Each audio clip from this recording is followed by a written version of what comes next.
Project Sunflower, Harmony. Chapter 4, Feathers and Get-togethers. Before the conditioner could be applied, there had to be an initial grooming. Fluttershy had carefully worked a flat brush with tiny hooked bristles along each of Erin's wings. This had caught on the waxy shoots that encased the new feathers and had pulled a few dead feathers and broken veins loose, dropping them on the floor of her bathroom. Fluttershy had wetted down Erin's wings and carefully worked in on the thick, almost solid conditioner into the feathers, where it foamed up to an alarming degree.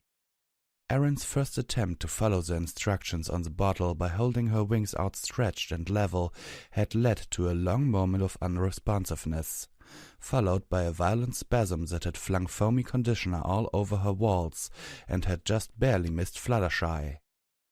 For now, Erin lay on her belly on the freshly scrubbed tiles of her bathroom floor, with her wings stretched out on either side of her. Having her wings supported by the floor itself just seemed the easier and safer option. "You'll have to get used to moving them eventually," Fluttershy pointed out several minutes into the treatment. Erin grimaced but nodded. "Yeah, I'm just having a really hard time with them right now is all." "I understand," Fluttershy said with a soft smile. "But you can't fly until you can control them." Erin sighed and let her muzzle on the floor between her four hoofs. The smell of lemon-scented disinfectant stung her nostrils, both harsh and oddly comforting. "How much longer until we can rinse the stuff off?" Erin asked. Fluttershy picked up the bottle in her hoofs and frowned at the instructions. "I think it's been enough time with the conditioner in. We can rinse them off now." "Oh, thank goodness," Erin replied, finally getting back on her hoofs and stretching some kinks out. Fluttershy offered her a sympathetic smile. "Don't worry, you'll get the hang of using your wings eventually." Erin frowned and shook her head. "I'd like to think so, but Malachite was able to fly right away after he'd built his body." "Maybe he did something differently?" Fluttershy turned on the water in the shower to let it warm up. "He knew more about pony biology than humans do after all. No offense." "None taken. He definitely did."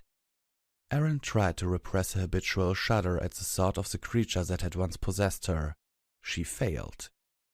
Fluttershy gave her a comforting pat on the shoulder before she took Erin's detachable shower head in her mouth and began rinsing off her wings. The thick, sudsy foam slizzed off of her feathers and spiraled lazily down the drain, making her wings feel so much lighter, even with the water trapped between her feathers.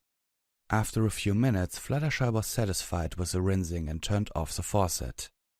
Already, Erin noticed a huge difference, though the wings being waterlogged probably had a little to do with that. The feathers were mostly lying flat now, meaning that they looked a little less like a haystack. Erin let out a relieved sigh as she noted that the itching was completely gone. "You want to just pat gently with a towel," Fluttershy said as she used one of Erin's brand-new fluffy bath towels to dry a wing. "Don't rub. You could break feathers if you rub." "Okay." Erin looked her friend in the eye and smiled. "Fluttershy, thanks so much for doing this." Fluttershy smiled warmly back. "Oh, I'm happy to do it." Silence reigned while Erin's wings were carefully dried, though they remained slightly damp towards the skin where the towel couldn't quite reach. "Try flapping them gently for a while," Fluttershy suggested. "They'll dry faster." They haven't exactly been cooperative." Erin gave the wings a dubious look. "I can give it a shot, though." Erin, her face screwed up in concentration, tried with increasing frustration to get her wings to do what she wanted them to. They'd moved on their own before, but she simply couldn't figure out how to make them move when she wanted them to. Fluttershy was nothing but patient, offering only words of encouragement whenever Erin felt her frustration rising. When one wing finally twitched, apparently in response to her mental command, the surprise completely shattered Erin's concentration, causing the wing to flop towards the floor. "Hey, it moved!" Erin grinned widely at her wing, which was starting to fold itself back up against her sides, as though she wasn't sure if that was because she wanted it to, or because it was just the natural resting position for wings. "Congratulations!" Fluttershy responded softly with a gentle smile on her face. Her excitement turned out to be counterproductive, and several minutes passed without Erin managing to get either one to do anything more than twitch slightly. Eventually, Fluttershy took pity on her. "It's okay, you can stop now." Erin grumbled and let her twitching wings return to rest, then stared in fascination as the feathers ruffled themselves. She was going to ask Fluttershy if that was normal or not, but her friend had already gone over to the Feather Master case and pulled something out of it. "This is the loose comb." Fluttershy held up a comb with wide gaps between serrated triangular teeth. The comb had a strap that went around Fluttershy's hooves, holding it firmly in place. "It's usually just used to get the feathers all lying in the same direction, like so." Ever so carefully, Fluttershy dragged the comb through Erin's feathers, causing an involuntary squeak of pleasure to erupt from her throat. It felt incredibly good, which distracted Erin enough that she didn't notice that her right wing slumped towards the floor. Fluttershy giggled but didn't stop combing. Long, practiced strokes of the loose comb made quick work of grooming the feathers of Erin's left wing. When Fluttershy finished, Erin glanced over and was amazed by how much the appearance of it had improved. Though not as glossy or well-groomed as Fluttershy's wings, the feathers were clean and lying flat with the veins all facing in the same direction. "Why don't you try to do the other one?" Fluttershy removed the strap from her hoof and passed it over. "Okay," Erin said doubtfully, attaching the brush strap to her own hoof. It took a few false starts, but eventually she managed to get the comb moving in a rough approximation of Fluttershy's more graceful strokes. Grooming her own wing was slightly surreal, Erin decided a minute or so into the process. Her brain had given up its protests for the most part, instead settling into a confused muttering regarding the new appendages, but it helped to link the sensations she was feeling with the action of the comb as she moved it through her feathers, guided by Fluttershy's advice. It took quite a bit longer than her left wing, but Erin finally had her right wing combed to Fluttershy's satisfaction. "And now the wax." Fluttershy held up a jar and yet another comb, this one much smaller and finer toothed than the previous one. "Usually a Pegasus can save a few bits and just use the preening glands under her wings, but your feathers are really dry at the moment and will take more than the glands can supply right now, so we might as well use this." "Preening glands?" Erin asked, nonplussed. "Like this." Fluttershy raised her right wing and tucked her head into the pit between her wing and shoulder, rubbing her muzzle. She came up a moment later with an oily-looking sheen on her nose, which she rubbed along her wing. When she was done, she took the bath towel and wiped the rest of the residue off her face. Erin realized her mouth was hanging open and closed it with a snap. "I have one of those?" Fluttershy giggled. "Of course, there wasn't always such a thing as feather wax, you know. We had to oil our wings somehow." Erin stared suspiciously at her left wing for a moment before gently nudging her nose under it. Figuring she was more or less in the right spot, she gave her wing pit a little rub with her muzzle, almost immediately finding a little gelatinous lump. She drew back, caught between fascination and revulsion, and then cautiously went back and nudged it firmly with her nose. A warm pulse of something shot out, and Erin shrieked in dismay as she yanked her head out from under her wing. "It went up my nose!" she cried in disgusted panic. Fluttershy was giggling softly into her hoofs as Erin spat and snorted, trying to get the whatever it was off of her face and out of her sinuses.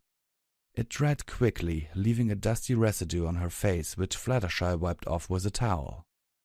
Now, it's not going to hurt you. It's to protect and waterproof your feathers. It's good for you." "Sorry," Erin mumbled. Then she realized something. "It doesn't smell. It doesn't smell like anything." Fluttershy shook her head. "No, it's not supposed to. If it does, that means the gland is infected and you should see a doctor." "Does it happen often?"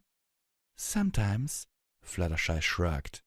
"You'll notice some pain under your wing long before it starts to smell bad, though, so you'll have plenty of warning."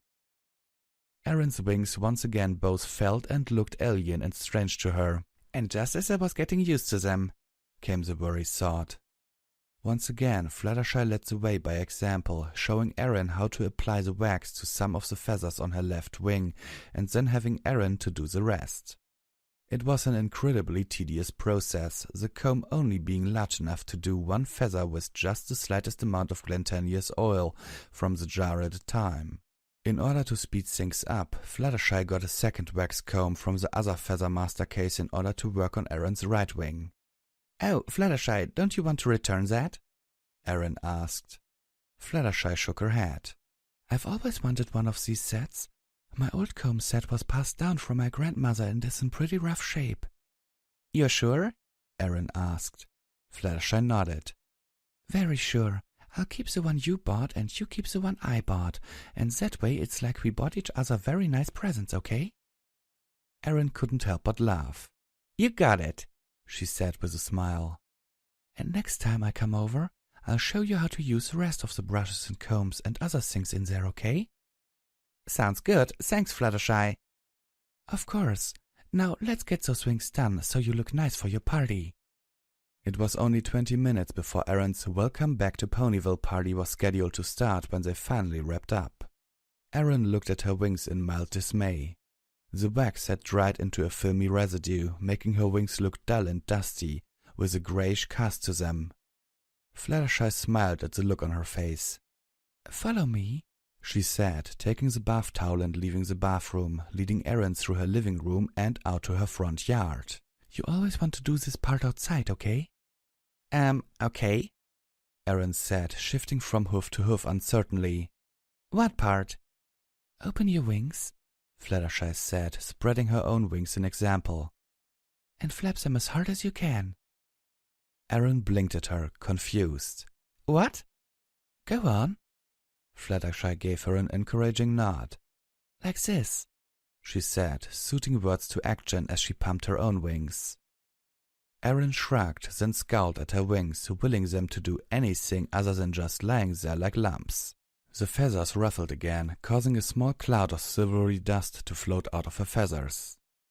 After a few minutes with no flapping, Aaron let out a frustrated groan and stomped her right forehoof.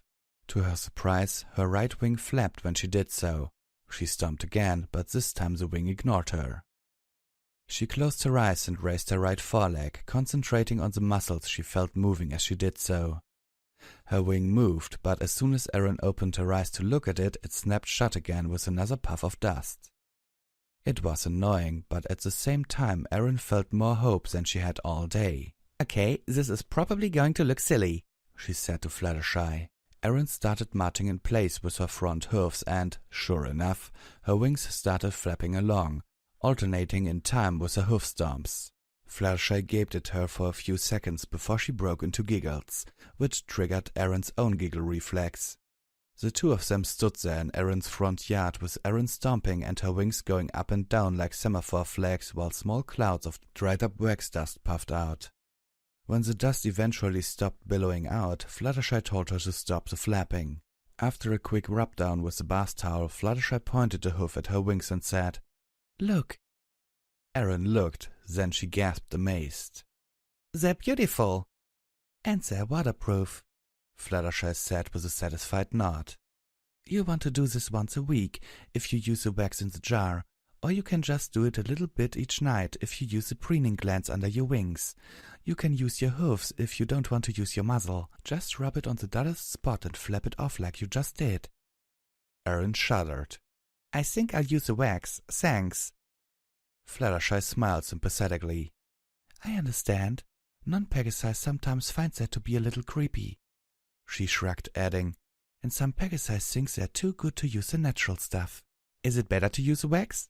"It depends on what kind you buy," Fluttershy said. "The Feathermaster brand is one of the better kinds. It's the kind Rainbow Dash uses, and she wouldn't ever put anything bad on her wings." She blushed and added, "I usually just use the natural stuff." "Oh."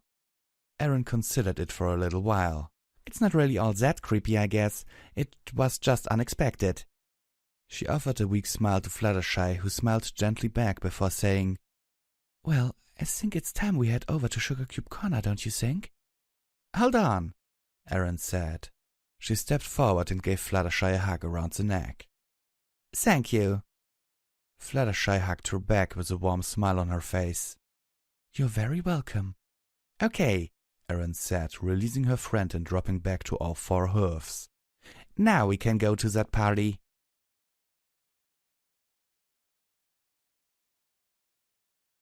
At long last, the streamers were hung, the balloons filled, and the party favors were displayed prominently next to the door of Sugar Cube Corner.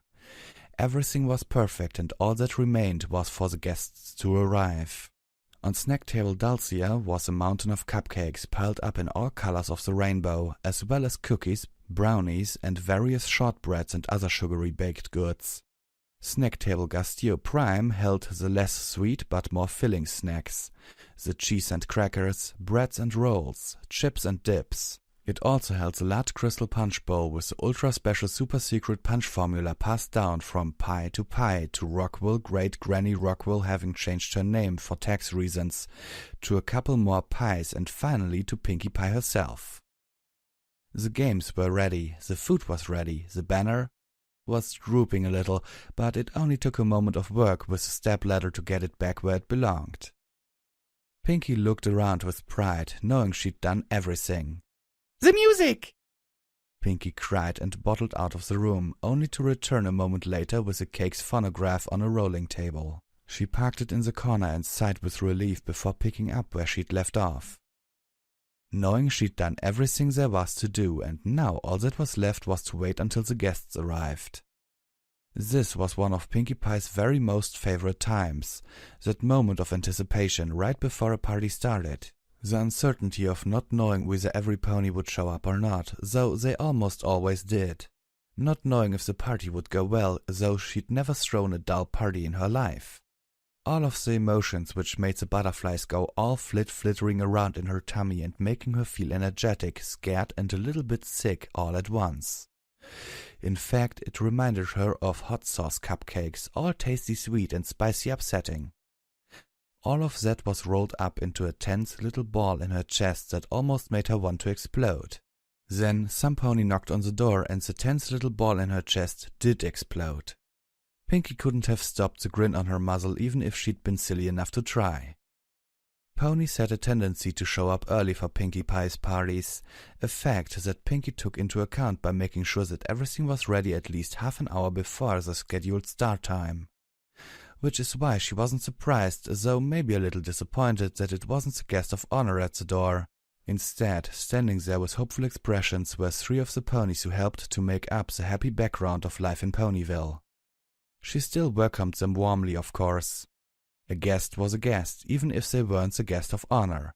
After all, the party was for every pony, not just Sunflower. Still, there was a not-so-small part of her that was itching for Sunflower to just hurry up and get here.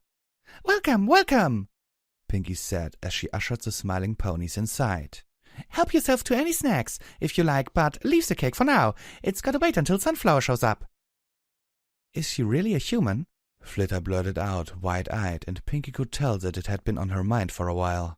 Cloud Chaser, who had walked in with her, seemed just as eager for an answer. The third pony who had walked in, Pokey Pierce, had barely said hello before he made his way over to the snack table Gastio Prime. He was loading up a plate with cheese and crackers and seemingly uninterested in Sunflower's potential humanness, which Pinkie thought was kind of weird but also kind of a good thing at the same time. "Yeah?" Pinkie replied, bobbing her head. "That's so weird," Cloud Chaser said. "I remember her from before. She looked just like a normal pony." "She looks like an alicorn now," Flitter said with a pinchy look on her face. Pinkie waved a dismissive hoof. "Yeah, but it's just pretend. She's not an alicorn like the princesses. She just kinda looks like one." That answer seemed to please a pair of them because they both went, "Huh," at the same time and wandered off to snack table Dulcia in order to pursue the goodies. Pinkie would have gone with them to direct them through their choices, but some pony else knocked on the door before she had the chance. After that, it was a steady flood of ponies that came into the large main room of Sugar Cube Corner. Twilight showed up with Spike, who had brought some of his own scrumptious cookies to put up on snack table Dulcia.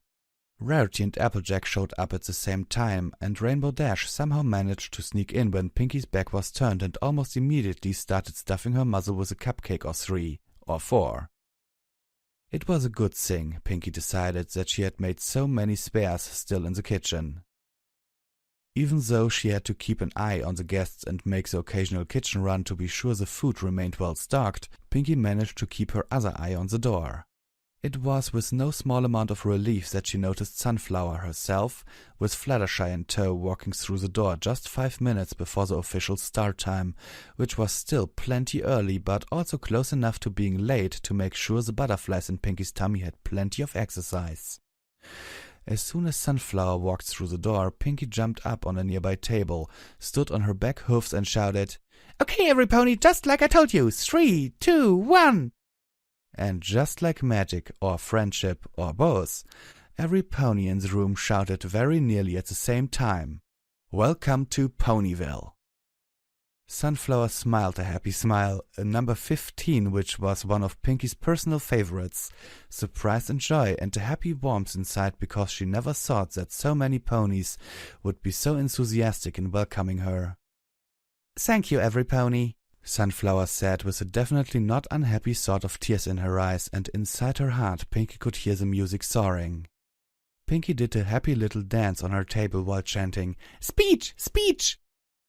Other ponies took up the chant, stamping their front hoofs. Sunflower's face got all panicky before shooting Pinky a desperate and pleading look. Pinky tipped her a wink as she hopped off of the table. Her friend might not be happy about giving a speech right now, but something told Pinky that it would save a lot of bother later on. Sunflower finally gave in to the inevitable, and the ponies in Sugar Cube Corner quieted down as she cleared her throat. Well, thank you so much for the welcome," Sunflower said, her face getting a little on the red side. "I guess you've all heard by now that I used to be a human, Her face scrunched up, and Pinky made a get-on-with-it motion with her hoof, which caused Sunflower to snort with laughter and shake her head. "I know some ponies are upset because I was hiding that before." Sunflower drooped her ears a little and rubbed her hoof on her foreleg. "I really am sorry about that. I wouldn't have done it, but we were desperate." The crowd murmured, and several ponies shifted on their hoofs. Not Dashi, though. She was ignoring the speech and was instead busily cramming cheese and crackers into her mouth as if it were a competition. "I wanted to come back to Ponyville to study magic," Sunflower continued. Her blush got a little redder. "It's true that humans don't have any magic of our own, which is why I look like this. I wanted to be able to study all types of pony magic all at once." "What a great idea!" Pinky said in a deeper than normal voice from the back of the crowd where she had planted herself. The other ponies started turning around to see who had said that, but Pinky had already ducked down under a table and scooted away, unseen, only to pop up on the other side of the room, looking casual. "The reason I picked Ponyville was, well, I've never met a kinder and more welcoming group of people than here," Sunflower said with a shy smile. "I really hope we can all be friends." A silent few seconds passed. It got a little awkward, and then Sunflower said, I guess that's it. Thanks." The cheering started up again, went on for long enough for Sunflower to cycle through another blushing phase, and finally it was time to get the party going. Pinky was in her element, dancing from pony to pony, group to group, getting every pony to play games, or eat, or dance to the music that she started playing on the phonograph. It took a few minutes for Sunflower to calm down enough after her speech to relax. Mingling ensued. Pinky, though she wasn't eavesdropping intentionally, overheard a lot of conversations. Most of them were about Sunflower. "I'm fine with it, honestly," Rose Luck at one point said to Daisy. "I mean, it's kind of exciting. She's an alien, a human, and an alicorn studying magic all in one." Daisy nodded. "She seemed nice enough before I knew she was a human, so I'm okay with it too." At a later time, she overheard Lucky saying to another pony, "She's a good worker, always did her job, and then some." Pinky stopped and stared at the pony Lucky was talking to. She hadn't invited the stallion to the party. She knew this for a fact because she didn't recognize him. The stallion was a gray earth pony with a reddish mane, wearing a flat-brimmed straw hat, a black vest and a bow tie. His cutie mark was a notepad and pencil which, combined with his wardrobe, set off some alarm bells in Pinky's mind.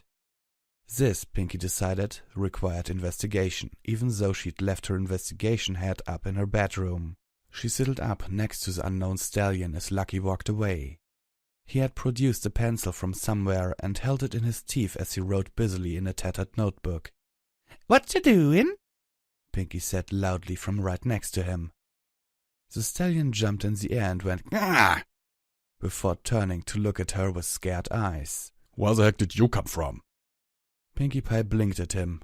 "You mean just now or originally?" When he just stared at her, she said, "I was born on a Tuesday on a rock farm a couple of hours away from Ponyville by train." "What? No." He bent down and picked up his notepad from where he had dropped it, then spat it out into his hoof. "I mean, oh well, I was just writing is all." "What, like a book or something?" "Oh, something like that." The stallion flashed her a slightly greasy smile, one of Pinkie's least favorites, a number 98, nervous and not quite lying and hoping she'd just go away and leave him alone. Pinkie countered with a number 74, vapid and clueless. "Wow, I wish I could write a book. What's it like? Have you written many books? What's it about? Is it a scary story, a funny story, or maybe it's an adventure story? Do you write it all in that notebook? How does it get from your notebook to a regular book? What newspaper do you write for?" The reporter, because obviously that's what he was, looked a little dazed. "Candler Times," he said automatically. "Wait, no, I mean—" "It's okay," Pinkie said. "I don't mind you being here." Then she frowned. "But you shouldn't be pretending you're not a reporter. That's not nice. Are you trying to get some pony to say something mean about Sunflower?" The reporter frowned. "My resources say her name is Erin." "Your resources are wrong and not at the same time." Pinkie treated him to a wink. "I like Sunflower better, so that's what I call her." "Oh?" "So are you printing a nice article or a mean article?" Pinkie asked. "Only we had this problem a while ago with a gossip columnist who hurt every pony's feelings, and I'd hate to see that happen to a friend of mine." "It's going to be an honest article." The reporter was looking all offended now. "Okay, that's good. But if it's going to be honest, maybe you should do your reporting honestly." "Ponies tend to hide what they know from reporters. I'd rather they speak candidly." "Okay, I understand. What's your name? I can't keep thinking of you as the reporter." "The name is Typeset," he said as he tipped his cap. "Nice to meet you, Typeset," Pinkie said with a smile that slowly faded away. "Please don't hurt my friend." Typeset frowned at that. "I'm not going to hurt her." "Words can hurt," Pinkie said softly, for once disregarding a party that was still in full swing around her. "They can hurt more than just about anything. Just please remember that." I will," he said, looking a little shaken. Pinkie smiled at him again and started walking away. Then she stopped and looked back. "Oh, and make sure you try the punch. It's a special recipe." Typeset smiled hesitantly back. "I'll do that," he said.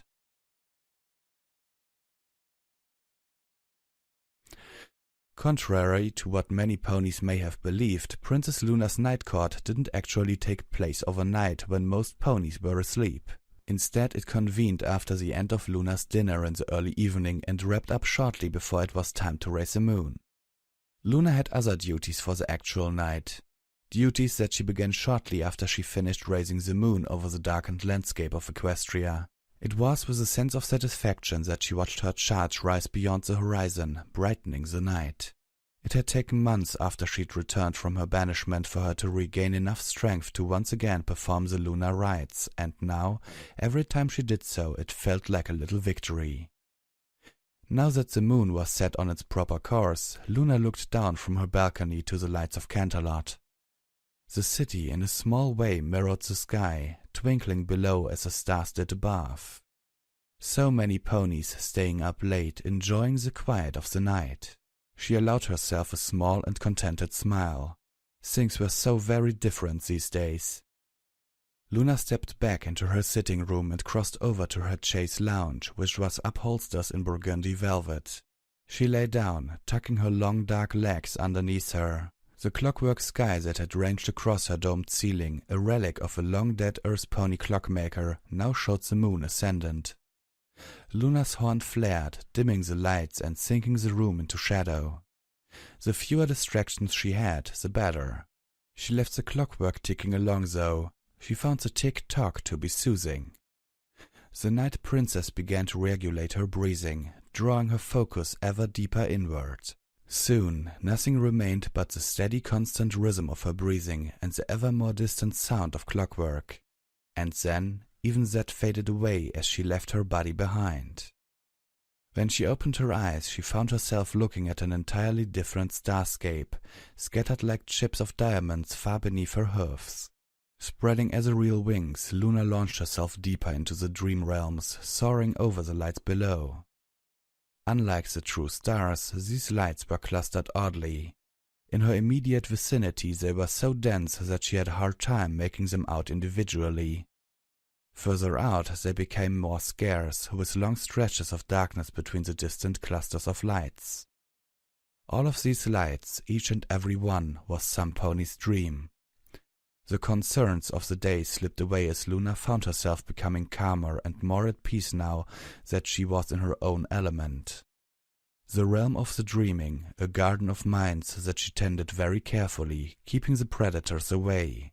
For the most part, the lights were a shimmering white, indicating normal dreams that would be quickly forgotten upon waking. Here and there the lights were different, yellows and blues and even the occasional green. She noted these last dreams with a blush, remembering when, in a long-past fit of curiosity, she had peeked in one of those dreams. Some things she had learned were best left unseen. She ignored the shimmering green dreams and kept looking. A dream, angry red, pulsed in the black velvet of the dream realms. Luna angled towards it and sought in to inspect it closely. A nightmare, and a vivid one if the color was any indication. Luna closed her eyes and pressed herself gently against the outer edge of the dream. She asked a simple question, one that the dreamer wouldn't consciously be aware that she'd even asked. "Would you like my assistance?" Luna felt the shifting sensation of entering a dream as the mind of the dreaming pony drew her in, seeking any aid that it could find. The dreamscape was hazy and twisted quite badly, the colors oversaturated with reds and greens. Desperate muttering was coming from somewhere ahead, amidst twisting hallways and rooms that Luna decided were likely to be where the pony in question had once gone to school. She moved, not willing to waste any time. The fear of the dreamer drew her like a magnet, and she found himself huddled in the corner of a classroom, whimpering silently as he crouched down behind a desk. The dreamer looked like a foal, pale blue with black mane, but that didn't mean anything. In a dream of fear, a pony would often imagine themselves as a child. The pony was pressed against the floor, no doubt in order to avoid being noticed by the thing hovering by a blackboard covered in unintelligible scrawls. The manifestation that was so frightening to the colt was a black hooded robe. That was all, simply a black robe with a hood and empty, though retaining its shape as if an invisible pony was standing inside of it.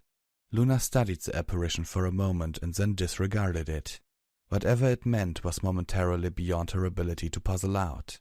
Instead, she knelt softly by the quivering child and lay a wing across his back. He didn't seem to notice her at first, but that was often the way of dreams. Luna leaned towards his ear and whispered, "What is it that you fear, my little pony?" The colt didn't answer at first, instead staring into the robe, his gaze fixed on where the eyes of the wearer would be if it were being worn. Finally he spoke in a voice trembling with fear. "It's there," he said, barely whispering. "If I move, it will get me." "And what will happen to you if it does?" The colt blinked slowly several times. "I don't know. Something bad." "Something bad?" Luna prompted. "Yes, I think—" The colt blinked again and then looked around. "What is this?" he asked, his voice suddenly sounding much older. His image wavered as he stood, becoming taller, broader, and much, much older. The mane turned gray and lines appeared on his muzzle. He regarded the floating robe with a scowl. "This again, I see." "This?" Luna asked, raising to stand next to him. "I've had this dream off and on since I was a colt," he replied, an uneasy frown on his features as he walked slowly towards the floating robe, which rotated to continue facing him. "It's been years since the last time, though." "What do you believe it means?" Luna asked. The dreamer, now a stallion, remained silent for a long moment before speaking. I'm going to die one day, he said. Sooner now than ever, and when I do, what will be left of me? I can't say, Luna replied carefully, for I have never died. Do you have children? The stallion snorted. Never any time, and now I'm too old. And there's nothing else that you will leave behind? Luna asked. I have some friends, the stallion replied thoughtfully. I suppose they'll miss me, maybe my co-workers. He stared thoughtfully at the rope for a while. My wife left me years ago, met some pony new. So you feel as if you have built nothing that will remain should you be removed from this world, Luna said. The stallion grimaced. That about sums it up, yes. Then why not start building now? Another angry snort. I'm too old. What do you think I can do that will make any difference now? I know for a fact that the Canterlot Royal Orphanage could never have enough hoofs to care for the children. You may not have your own foals, but that doesn't mean you can't have an impact on the life of some pony else's. He was looking at her curiously now, though without recognition. Such was often the way of dreams. It is up to you to make your life matter in a way you find to be important, Luna said gently. Don't simply wait for death. Go out every day and try to make some pony's life a little better. Those ponies will learn from you just as you will learn from them, and what they learn they will pass along to others. The ripples of your actions will last for as long as there are ponies. I see, the dreamer said, looking away from her and at his hoofs. Luna stood silently, giving him time to think it over. All right, I'll do it, he said after a minute or two. Then he scowled at the rope. And I think that's enough of you. He jabbed the hoof at the rope, which collapsed into mere fabric onto the floor. He smirked at it in a satisfied sort of way before turning back to Luna. I can never thank you enough, he said. That dream has been haunting me my whole life. Oh, I never introduced myself. I'm Ned Yield, an accountant by trade. He held out his hoof. Luna smiled and touched it with her own. I am Luna, princess by trade and warden of the night. His smile fossilized on his face as whatever it was he thought he was seeing in his dream resolved itself into Luna's form. He gasped and the dream shook and shivered. Remember this upon waking, Luna said, touching her horn to his head. I will, Ned Yield said, gulping. Princess. The dream shattered as the dreamer woke, and Luna found herself once again gliding on the sea of stars. She allowed herself a smile of satisfaction. Ned Yield was only the first of what would surely be many nightmares she would visit tonight, and not all of them would be as easy to help. Still, it was a good way to begin. One nightmare hopefully never to return, and one pony now determined to make a positive difference in his life. With a sense of serene satisfaction, Luna flew on, examining the dream realms for another pony in need of her help. It was, she reflected, wonderful to feel needed. At long last, and far past her bedtime, Erin staggered back to her little cottage and let herself inside.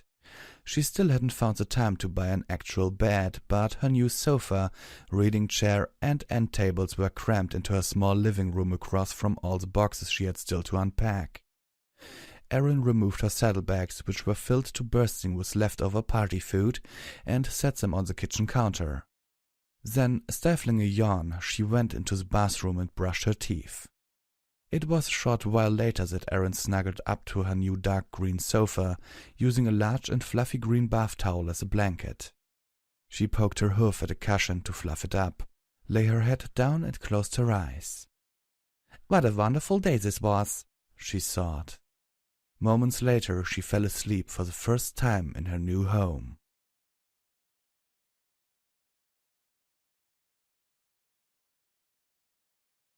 Okay, what do I have to say about this chapter, Every Pony? First of all, I find it really nice of Fluttershy that she's not only giving her that Feathermaster kit, but she's actually doing the first caring session, or the first, what would you call that? Grooming, preening, whatever. The first care session for her wings. that Fluttershy does it with her, so that she not only has the instruction book, but has an actual experienced Pegasus show her how it's done. Then we have HoopyMcGee really... He put a lot of thought into this, I think, because the grooming tools that he describes, like that comb, the several combs for the feathers and the wax, and that preening gland under the wing, very, very good. Thumbs up for that. It's really cool. Especially what I liked was that comb that Fluttershy demonstrates has a strap so the comb can be put on a hoof. That's a part of continuity, because if you have listened to Project Sunflower, Maggie Hansen is dubious that ponies had regular grooming tools. She says that ponies would have something they could use with hoofs, and something maybe with a strap attached to it that they can put it on their hoof. And he picked that up here, and I really, really like it.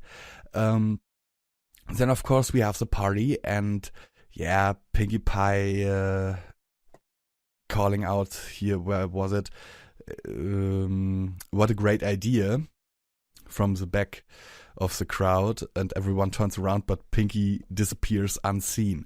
That kind of reminded me of that part in the Crystal Empire with Pinkie Pie, where she was like that guy from Splinter Cell, all agent-like, all spy-like. It is a really good party, I think, and if Pinkie Pie here, I think this part is written from Pinkie Pie's perspective, and Pinkie Pie says that, or sings that almost every time every pony shows up to her parties. And I must say, if I would were to get an invitation from Pinkie Pie to a party, I would be stupid to pass it up, to not go. Okay, and then we have that Typeset, I think it was his name, that reporter who is asking ponies about Sunflower or Aaron. Yeah, from what we know, you might remember the episode Ponyville Confidential, where the Cutie Mark Crusaders tried their hoof at a gossip column. It is understandable that Pinkie Pie is not too keen to see an article about her friend, and I hope that this will not come back to bite her flank, because if I'm honest, if I was Pinkie in this moment, I would have thrown him out. I would have kicked him out. I would have said, come on, this is a welcome party, and this is not a place where you should sneak in, because, well, she's here to have a good time and make good memories, and if your article is bad in the end, this party will be where you have gotten all the information, and so she will not have good memories of this party. That's why I would throw him out. And he's not invited. But when has Pinkie ever really kicked someone out because he wasn't invited? That's Pinkie Pie, and the other would be my opinion. And then we finally see something very interesting. HoopyMcGee writes here about Luna's dreamwalking abilities, and I really, really like it. It's well described, because this dreamscape with the lights that indicate what kind of dream it is, I really think it's he put a lot of thought into this as well. I think I always had it a little different in my headcanon, but I like this much better, seriously. And there's one thing here with the green dreams where it is written that Luna realizes that some things are better unseen. That kind of reminded me of a fanfiction I once read. I don't know if I have it on... No, I don't have it on my channel. I heard a reading of it on another channel. Don't know what the name of it was right now, but it was about Princess Starbutt, where Luna went into a dream by someone she didn't know who it was, and caught like Celestia and Twilight on Celestia's bed in that dream, and she didn't know whose dream that was, and now desperately tried to find out whose dream it was, because Twilight called Celestia, while they were at it, Princess Starbutt.